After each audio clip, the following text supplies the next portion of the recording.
We're back with another episode of Conversations and Connections. We're the official podcast of the Family Crisis Center of East Texas. I'm Stuart Burson, the Prevention Coordinator for the agency. April is Sexual Assault Awareness Month. And of course, that's a big event and a big month for the Family Crisis Center. And to mark the occasion, I wanted to have Marilyn Toc, who is our Sexual Assault Services Coordinator out of Nacogdoches, to come be on the show to kind of talk about Sexual Assault Awareness Month and some of the things that we have planned and just about that topic in general. Marilyn, you're one of the few in the center that hasn't been on the podcast yet. Yes, I'm so excited. So congratulations and thank you. Driving all the way from Nacogdoches to be with us here in Lufkin today. So, Marilyn, first of all, I am going to start things off with something that's not on my official list, just to kind of talk about your job at the Family Crisis Center, Sexual Assault Service Coordinator. What does that mean? What do you actually do for the agency? So there are a couple things that I do in terms of my role.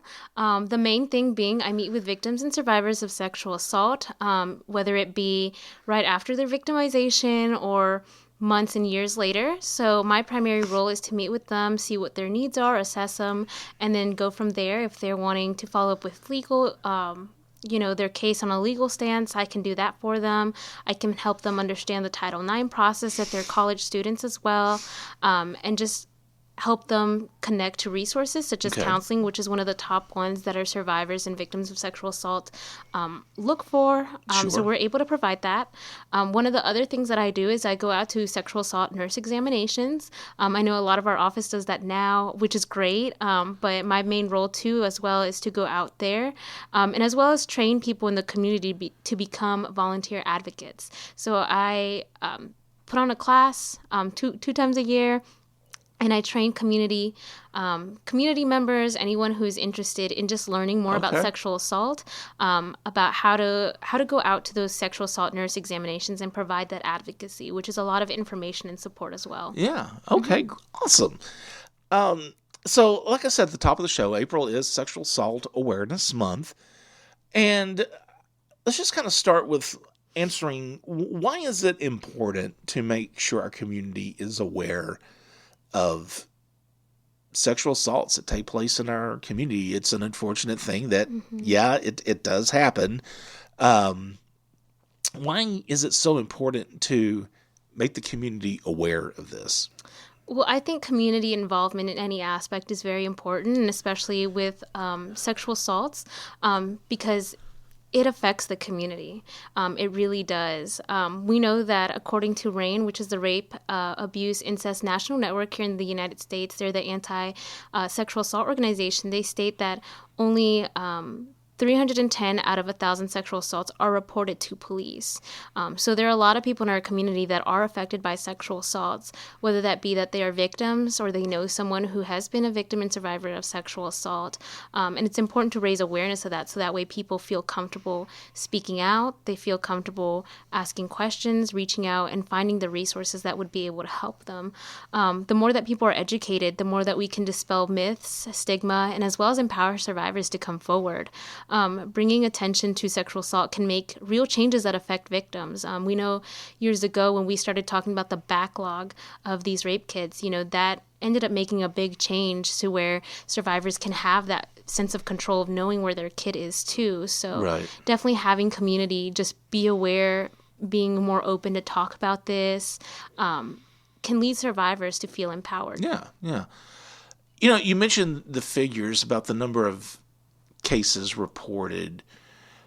Do you think there's a lot of cases out there that go unreported, that people just don't bother reporting them?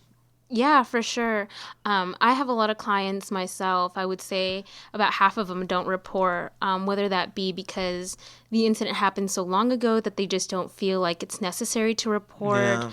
Yeah. Maybe at the time they didn't realize that what they had experienced was a form of sexual assault, or we talk a lot about stigma when it comes to sexual assault, and I see that played out a lot with the victims and survivors that don't report, that they either had someone tell them that it would probably be best to not report.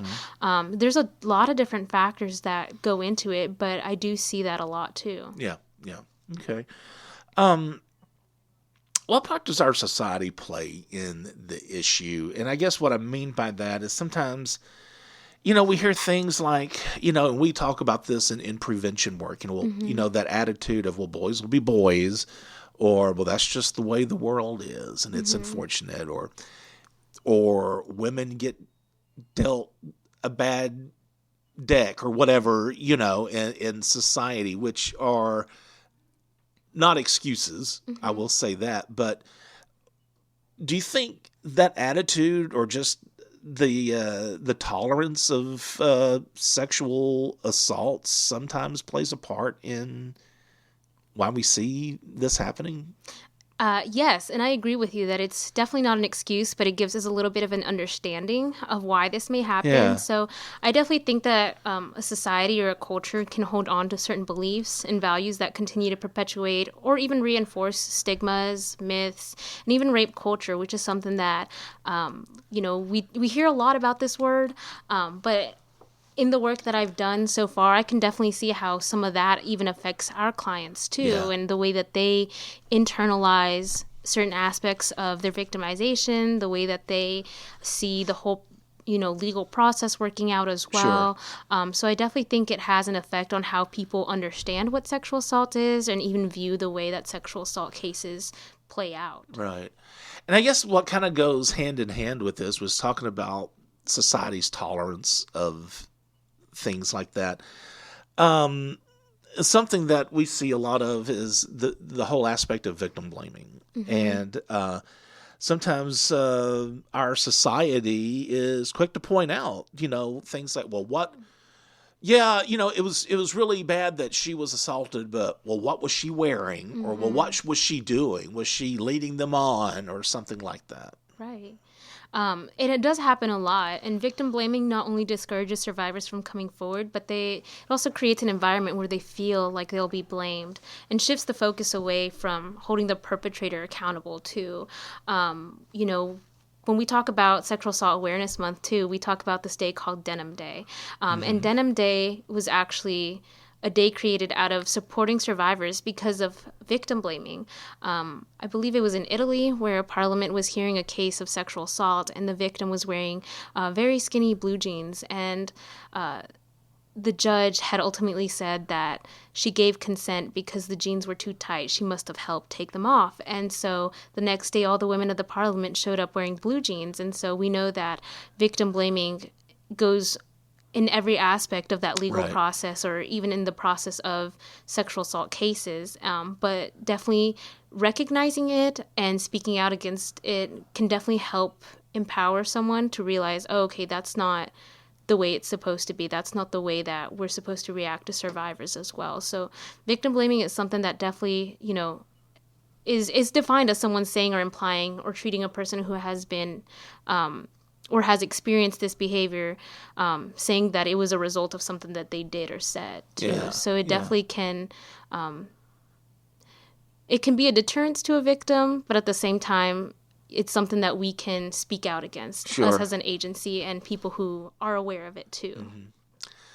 So I want to briefly just kind of talk about what role, if any, do you think the media plays in the issue? When we look at movies and art and music, and especially, gosh, and I'm going to probably sound like the old geezer here when I say this, but looking at some of the lyrics of some of the most popular songs that are out today, yes, it kind of takes you aback a little bit when you read some of these lyrics that young people and even adults are listening to. What is it fair to say that the media we consume may play at least a little bit of a role in creating this rape culture that we talked about?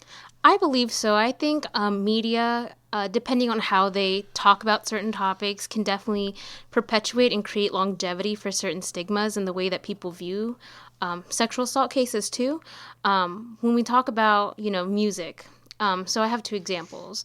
So I was doing a research for my training that I do, and I was actually looking up the song Blurred Lines, which was one of the most popular songs in 2013. I was going to say, that's been a few years. That's been a few years back. 2013, you could not change the radio station, turn on the TV without hearing the song. But I came across an article where it was saying that these are the same words that certain, victims and survivors have heard what their abusers say during the victimization. Right. When you hear words like some of the most prominent lyrics of that song is, I know you want it, I know you're a good girl. And those are things that in the context of the song is trying to get with someone, trying to sleep with someone. And in that context, it can definitely be traumatizing for victims and survivors when they just hear that, hear those kind of stories, or they hear that kind of language being talked about. I had my first experience when I first started working here with a client who really showed me the effects of what rape culture in the media can do. So I had this client who was very young. Her favorite music was a lot of music that you and I would recognize as having, talking about violence against women and just violence in general. But before her victimization, it's something that she never would have thought of or paid attention to. And it wasn't until after her victimization that she came up to me and asked, I don't know how I'm going to cope. I usually just cope by listening to my music, but I can't do that anymore because everything that I'm hearing is talking about violence against women, and it's talking about things that relate to my victimization. And so that was the first time I really, really saw how that would affect a victim and survivor. But as someone who, if someone who hasn't experienced that wouldn't really catch their attention as quickly. So I definitely think that the media definitely has some role to play in it. Well, and I think I've been guilty of this. And I think a lot of us are, because I think we, not specifically me and you, but a lot of us here at the agency have talked about this. You're listening to a song on the radio, and a lot of times you're not even paying attention to the lyrics. You're listening to the rhythm, the beat, the tune, or whatever. The music, sounds good, but if you just what I would encourage anyone to do is think of some of your favorite songs, go Google the lyrics, and without the music and all that, and just reading the lyrics, take a look at some of the lyrics that some of these songs have, and I think a lot of us would definitely be surprised. Oh, yeah, for sure. And something you always bring up in your trainings, too, is even the simple things as magazines, like something that's around children when they go to the grocery store, Target, simple stuff like that. They're still getting those visuals, or they're still getting those messages as well. And it's in our media is something we can't avoid now, too. Right. And, of course, I always bring this up, today, everybody, and when I say everybody, I'm not talking about just adults, but even kids now have a smartphone. And, of course, you can find anything you want on a smartphone. Specifically, I'm talking about pornography, where back in the day when you had to really hunt and search for it, now it's just at anybody's fingertips. And that's some of the things that I will bring up with older, college students and maybe even high school students. Look, porn is not what a real sexual relationship is. And when you have kids looking at that and thinking that is what a real sexual relationship is, and then when they have the opportunity and that doesn't meet their expectations of what they've been watching on their phones, I think that can lead to some issues as well. Yes, it can definitely skew, the understanding. Yeah, exactly. So what can our community do to address this? What can we do as a society? Okay, we're told there's an issue that sexual assaults are happening. We have the issue of rape culture. We have the media's influence and all of that. Just as Joe Citizen, what can we do to maybe combat this or to address this? So my main thing is always going to be education. Education's always going to be Yeah. number one. Something that I tell people is, sexual assault is not something that you sit down with your friend and you talk. It's not a point of conversation that we just, let's talk about this today, unless Yeah. you have to be in class or someone who's experienced it or you yourself have experienced it. It's not something we exactly talk about. So definitely, seeking out that information, on your own, seeing how your community is handling sexual assaults and seeing how you can get involved with that as well. Just getting that basic education so that way if someone does come and disclose to you, you kind of have a better understanding of how to help that person move Sure. forward as well. And as well as bystander intervention too. It definitely helps just being able to intervene in that train of thought or even maybe help stop when it's about to begin, an assault is about to begin too. We know that these things don't just happen in the home. So it's definitely, I say education is always going to be number one. So that way people know what exactly the aspects of sexual assault are and what's going on in their community in terms of responding to sexual assaults, and as well as bystander intervention, being able to talk to other people about what's going on, what exactly sexual assaults are, what's going on in your community, and intervening when you feel like those things are happening or you see that it's about to happen. Yeah. All right. And Marilyn, what can someone do if they've been assaulted and they are a survivor? What can someone do? What would be their first course of action to take if they see themselves in that situation? Right. So the first thing that I would recommend is seek safety. Remove yourself from that situation, seek safety, whether that be, a place that you feel like you're safe, and then tell someone you trust, whether that be law enforcement, family member, a friend, a counselor, and then seek medical support. Even if, you're not, if as an adult, you have the right whether or not to make a police report, but definitely making sure that you yourself physically are okay as well is something that I recommend to do. And as well as seek out support, whether that be from a family, friend, law enforcement, or even like an agency like ours. Just knowing what your options are, even if that's not what you're ready for, just knowing that someone or somebody or that you have a resource can make all the difference as well. And you brought up a good point. Seek a family member, seek a friend.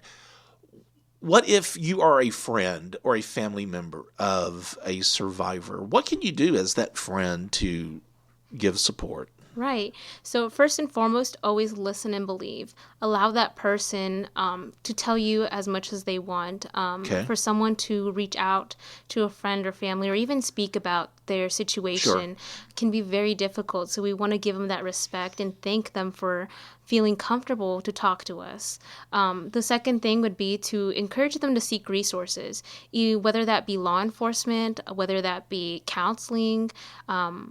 We never want to force someone into seeking that help. We know that during their victimization, they had that choice taken away from them. So we never want to pressure them into, hey, you have to go to law enforcement. Hey, you have to do this. But we want to encourage them to do those things and as well as support them through that process.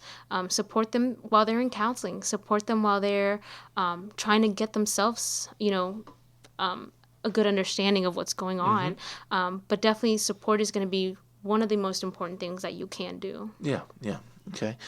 And Marilyn, one thing I do want to mention now, when this hits the podcast airwaves, your advocate training will already be underway. But I want to go back and talk a little bit about that. You was talking about the training you offer. There may be folks listening to the podcast that may be interested in becoming a sexual assault advocate. And if they are, I know, again, let's kind of talk about, you usually have the trainings twice a year. Yes. Let's talk a little bit about how long these trainings are and then how they can get a hold of you if they're interested in attending this advocate training the next time it's offered. Right.